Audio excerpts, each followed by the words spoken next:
अब हम हमारे देश में न्यायपालिका, कार्यपालिका और संसद के अधिकारों पर उठ रहे सवालों का एक छोटा सा डीएनए टेस्ट करेंगे। देश के नए कृषि कानूनों को लागू करने पर सुप्रीम कोर्ट ने आज रोक लगा दी है। यह बहुत बड़ी खबर है क्योंकि यह मामला अब सुप्रीम कोर्ट पहुंच गया और सुप्रीम कोर्ट ने नए कानूनों के अमल पर रोक लगा दी। लेकिन यह रोक अनिश्चितकालीन नहीं है और किसानों से अब यह उम्मीद की गई है कि वो अब आंदोलन खत्म करके दिल्ली की सीमाओं से अपने अपने घरों के लिए, अपने अपने गांवों के लिए लौट जाएंगे। हालांकि इस फैसले के बाद बड़ा सवाल यह है कि कानून बनाने की सुप्रीम पावर अब किसके पास है? सुप्रीम कोर्ट के पास है या संसद के पास है? और क्या संसद से पास हुए कानूनों का फैसला इस तरह सड़कों पर किया जा सकता है? इन्हीं सवालों का जवाब आज हम ढूंढने की कोशिश करेंगे क्योंकि आपके मन में भी ये सवाल जरूर आ रहे होंगे और आपको आज संविधान के निर्माता डॉक्टर भीमराव अंबेडकर की प्रसिद्ध स्पीच, उनका प्रसिद्ध भाषण जिसका शीर्षक है ग्रामर ऑफ एनार्की, वो भी आज हम पढ़कर सुनाएंगे। क्योंकि आज जो कुछ हो रहा है इसका जो हल है, इसका जो सॉल्यूशन है, वो भीमराव अंबेडकर अपने इस भाषण में 25 नवंबर 1949 को ही दे गए थे।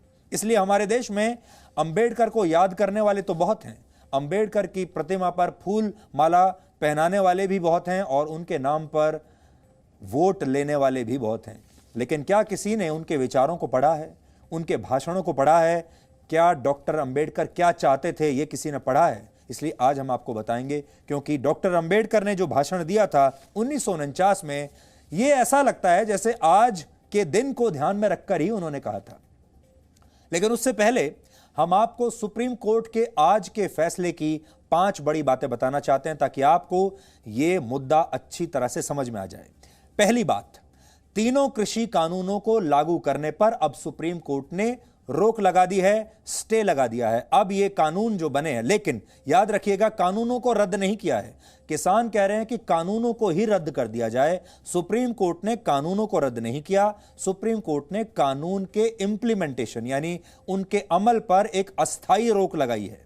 दूसरी बात, 4 सदस्यों की एक कमेटी बनाई गई है जो सुप्रीम कोर्ट को अपनी रिपोर्ट देगी और इस 4 जो सदस्य हैं इस कमेटी में, ये कृषि के एक्सपर्ट्स होंगे। तीसरी बात, कोई भी किसान संगठन या कोई भी प्रदर्शनकारी किसान, चाहे वो कानून के विरोध में हो या इन कानूनों के समर्थन में हो, इस कमेटी के पास जा सकता है, इस कमेटी से मिल सकता है और इस कमेटी तक अपनी बात और अपनी राय रख सकता है। चौथी बात, यह कमेटी कृषि कानूनों पर केंद्र सरकार का भी पक्ष सुनेगी। मतलब यह कमेटी एक अंपायर की तरह होगी, यह किसानों की बात भी सुनेगी। किसानों में भी 2 हिस्से हैं, एक जो नए कानूनों का विरोध कर रहे हैं, दूसरे जो नए कानूनों का समर्थन कर रहे हैं, और तीसरी पार्टी है सरकार।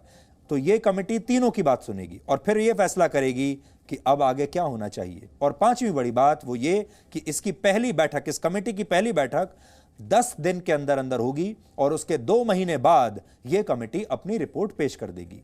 तो इससे आप अंदाजा लगा सकते हैं कि जो अस्थायी रोक है, यह लगभग 2 से 2.5 महीने की अस्थायी रोक होगी, क्योंकि तब यह कमेटी अपनी रिपोर्ट दे देगी और फिर सुप्रीम कोर्ट अपना कोई आखिरी फैसला सुनाएगी। सुप्रीम कोर्ट ने जो कमेटी बनाई है उसके 4 सदस्य हैं। इनका छोटा सा परिचय भी आपको जरूर जानना चाहिए क्योंकि इनके नाम पर आज से ही विवाद शुरू हो गया। आप तो जानते ही हैं हमारे देश में आप किसी को भी बना दीजिए, कुछ भी बना दीजिए, उसके नाम पर विवाद होना तो पक्का है, क्योंकि अब इस देश में कोई नाम ऐसा नहीं जिस पर सबकी सहमति हो जाए। तो इसमें पहला नाम है भूपेंद्र सिंह मान का, जो भारतीय किसान यूनियन के राष्ट्रीय अध्यक्ष हैं।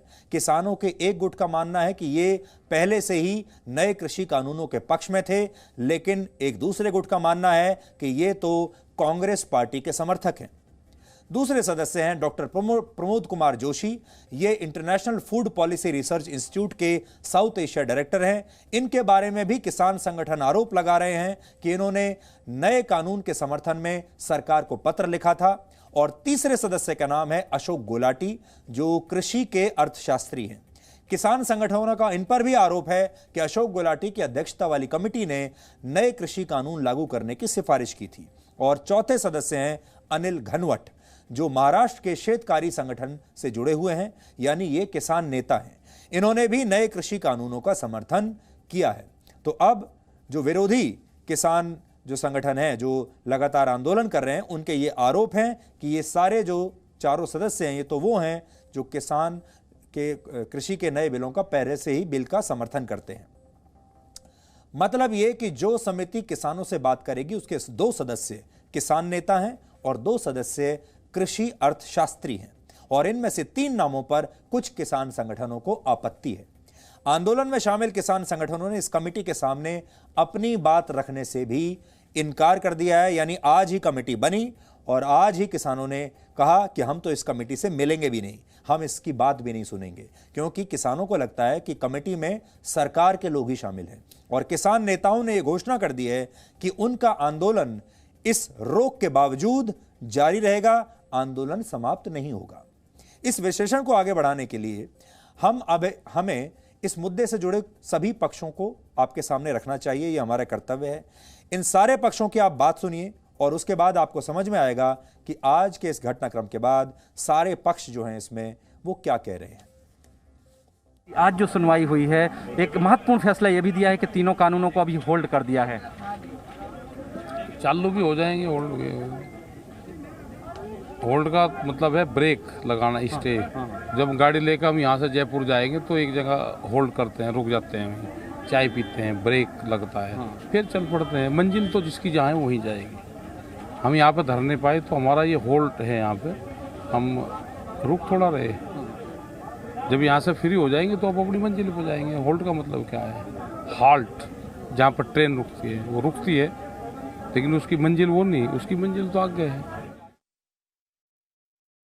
हमने यह प्रेस को रिलीज करते हुए बताया था कि अगर सुप्रीम कोर्ट कल कोई कमेटी बनाता है मीडिएशन के लिए, वो कमेटी हमें मंजूर नहीं होगी।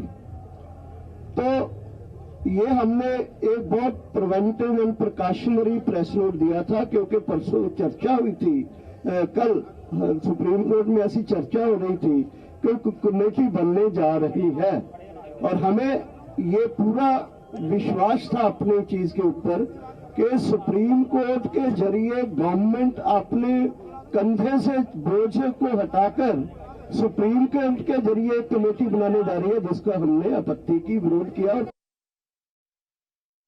कानूनों पर रोक लगाना भारत के किसानों की सबसे बड़ी जीत है और ये सरकार की हार है। माननीय सर्वोच्च न्यायालय ने कहीं न कहीं माना कानून गलत थे, किसान विरोधी थे, इसलिए इन कानूनों पर रोक लगा दी गई है। कि वो चारों सदस्य जो कमेटी के सदस्य हैं, उन्होंने तो पहले से ही सार्वजनिक तौर से ये निर्णय कर रखा है और बात कही है कि ये तीनों काले कानून सही हैं। किसानों से 3 काले कानून को खत्म करने वाली कमेटी के सदस्यों ने पहले ही ये कह दिया कि ये तीनों काले कानून सही हैं और किसान गलत हैं, किसान भटके हुए हैं। तो ऐसी कमेटी किसानों के साथ न्याय कैसे करेगी, ये प्रश्न एक नागरिक के तौर पर हमारे जहन में अवश्य उठता है। ऐसा कि ये जो सुप्रीम कोर्ट का निर्णय हुआ है ये हमारी इच्छा के विरुद्ध हुआ है। हम तो चाहते थे कि ये कानून यथावत रहे, होल्ड नहीं हो, लेकिन उसके बावजूद भी सुप्रीम कोर्ट का जो निर्णय है वह सर्वमान्य है और निश्चित रूप से हम इस निर्णय का स्वागत करते हैं। और जो ये कमेटी बनी है उस कमेटी के माध्यम से निश्चित रूप से पूरे देश के जो किसान हैं उनकी भी राय ली जाएगी, एक्सपर्ट है जो इस एग्रीकल्चर के अंदर उनकी भी राय होगी, और जो अगला जब फैसला आएगा सुप्रीम कोर्ट का तो निश्चित रूप से इस रिपोर्ट के आधार पर आएगा। जो आंदोलक किसान नेता है उन्होंने कमेटी के साथ सहकार्य करके चर्चा करके उनकी बात रखनी चाहिए, और फिर जो रिपोर्ट तैयार होगी उसमें उन लोगों को भी न्याय मिलेगा जो आज रास्ते पे बैठे, उनको भी न्याय मिलेगा। कुछ किसान फ्रीडम चाहते हैं, उनको भी फ्रीडम मिलेगा, और एक तरीके से पूरे देश के किसानों को इसमें न्याय मिलेगा, उनकी उन्नति होगी, उनकी आय बढ़ेगी। इसकी दिशा में एक रिपोर्ट कमेटी तैयार करके सरकार को पेश करेगी। सुप्रीम कोर्ट की तरफ से बनाई गई कमेटी में जिस सदस्य को लेकर सबसे ज्यादा विवाद है उस सदस्य का नाम है भूपेंद्र सिंह मान। किसान मानते हैं कि ये कृषि कानूनों के पक्ष में है, लेकिन आज हमने भी थोड़ी और रिसर्च की तो ये पाया कि इन्होंने वर्ष 2019 यानी पिछले जो लोकसभा चुनाव थे, 2019 के लोकसभा चुनाव में बीजेपी और कांग्रेस दोनों राजनीतिक दलों के जो मैनिफेस्टो थे, घोषणा पत्र थे, उनकी तुलना की थी और तब उन्होंने कांग्रेस के मैनिफेस्टो को किसानों के लिए ज्यादा बेहतर बताया था और उसे ही चुना था। इसलिए आज आपको उनका 2019 में दिया गया ये बयान भी जरूर सुनना चाहिए, जिससे आपको यह पता चलेगा कि उनकी विचारधारा क्या है। We have always been demanding that there should be a commission of comprising of farmers, professionals, economists, and other right-thinking people. So it is also there in this manifesto. In this background, taking all these points into consideration, we have decided that we oppose this communal mongers, communal tension creators. This is harmful for the nation, and economic issues should be there. And we have decided that we will support Congress all out, all over, to get this government, Congress government, and to defeat BJP government. तो यहां आपने देखा कि ये कह रहे हैं कि कांग्रेस का घोषणा पत्र पहले बीजेपी के मुकाबले ज्यादा बेहतर है। सुप्रीम कोर्ट के फैसले पर किसानों की असहमति के बाद अब सवाल है कि क्या सुप्रीम कोर्ट ने किसानों के मामले में दखल देकर बहुत बड़ा जोखिम उठा लिया है? क्योंकि जब किसान संसद के कानून को नहीं मान रहे थे तो इस बात की पूरी आशंका थी कि किसान अदालत की अवहेलना भी कर सकते हैं और ये बात अब सच साबित हो रही है। इसलिए अब बड़ी बात यह है कि सुप्रीम कोर्ट के लिए भी ये एक एम्बैरेसमेंट हो सकती है, सुप्रीम कोर्ट के लिए भी ये एक मुश्किल घड़ी हो सकती है अगर किसानों के संगठनों ने सुप्रीम कोर्ट की बात मानने से इनकार कर दिया, कमेटी की बात मानने से इनकार कर दिया, तो सुप्रीम कोर्ट की बात और सुप्रीम कोर्ट के इस आदेश का महत्व क्या रह जाएगा। और जिसका डर था वही हुआ। किसानों ने सुप्रीम कोर्ट की बात मानने से इनकार कर दिया और इस कमेटी की बात का जो सुप्रीम कोर्ट ने ऑफर किया था, कमेटी का प्रस्ताव, इसे भी ठुकरा दिया और सुप्रीम कोर्ट ने जो कहा था कि अब आप अपना आंदोलन वापस ले लीजिए, उस मांग को भी ठुकरा दिया। कुछ सवाल उठते हैं, लेकिन उससे पहले मैं आपको पढ़कर बताना चाहता हूं सुप्रीम कोर्ट ने क्या कहा है। सुप्रीम कोर्ट ने आज अपने आदेश में भी लिखा है कि we think that this extraordinary order of stay of implementation of the farm laws will be perceived as an achievement of the purpose of such protest, at least for the present, and will encourage the farmer bodies to convince their members to get back to their livelihood, both in order to protect their own lives and health and in order to protect the lives and properties of others.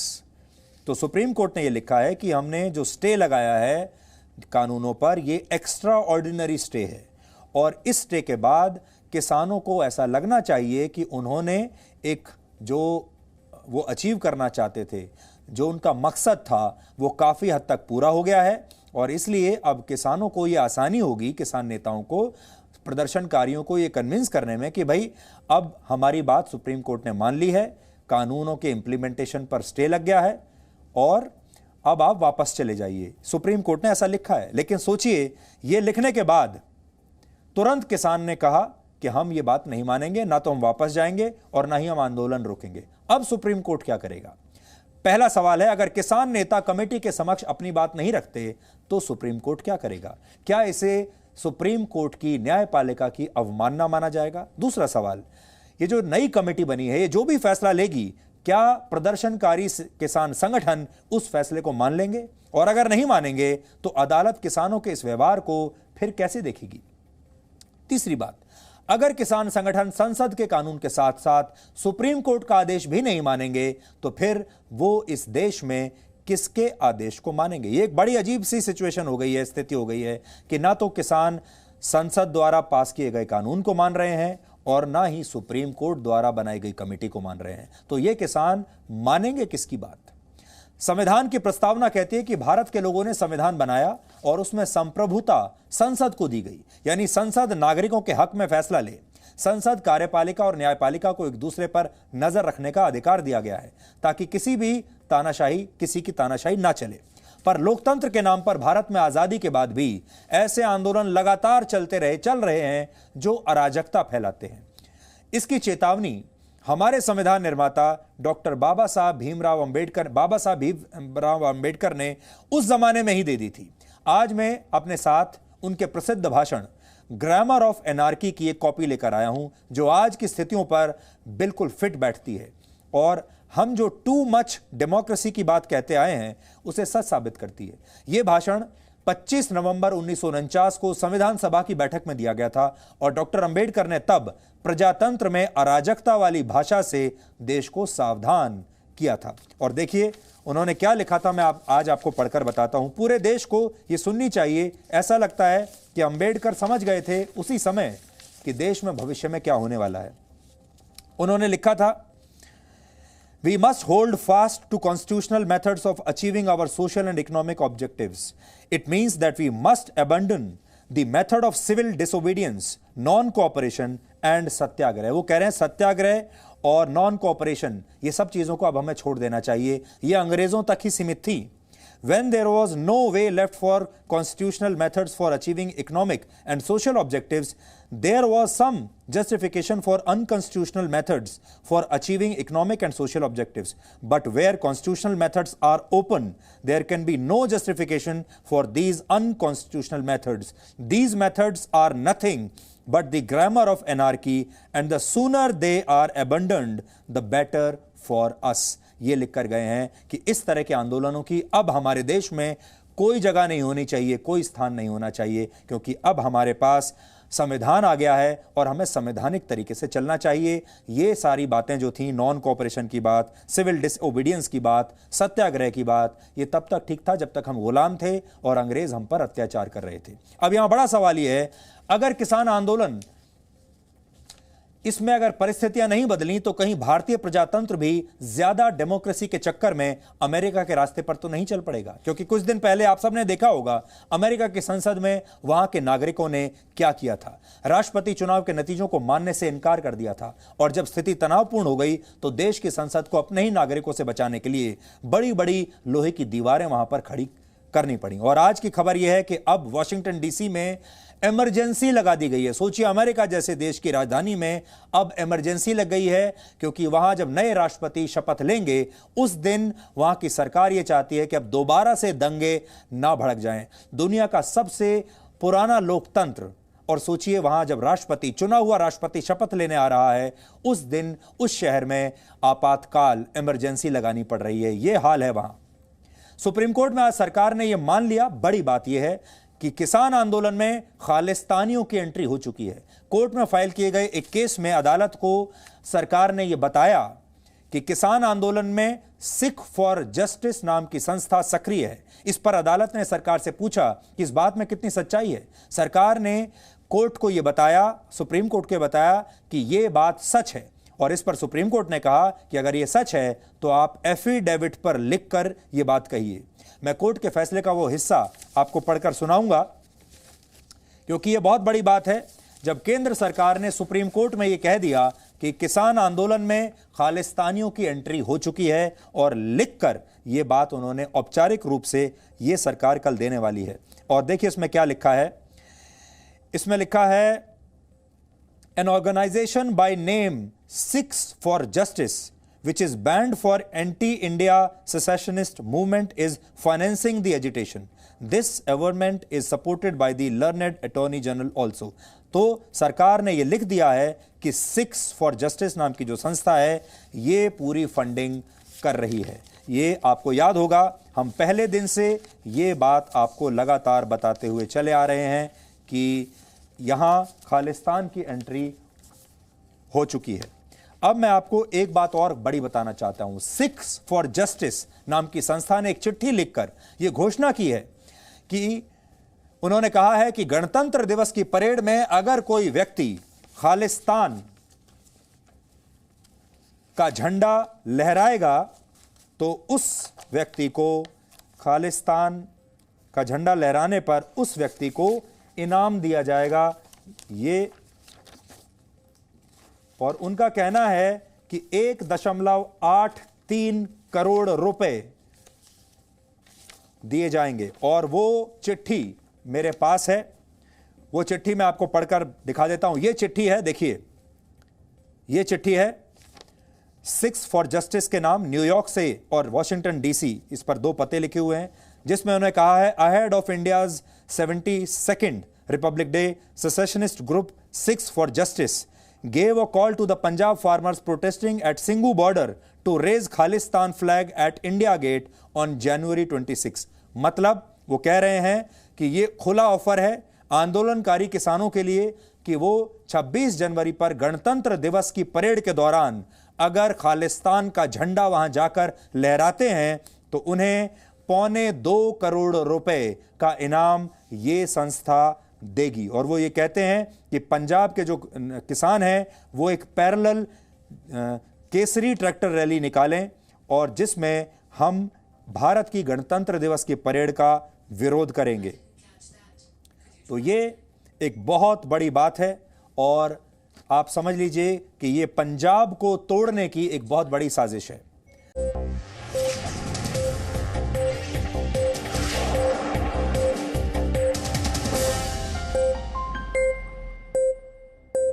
Presenting V News app, available on Google Play and App Store. Download it now.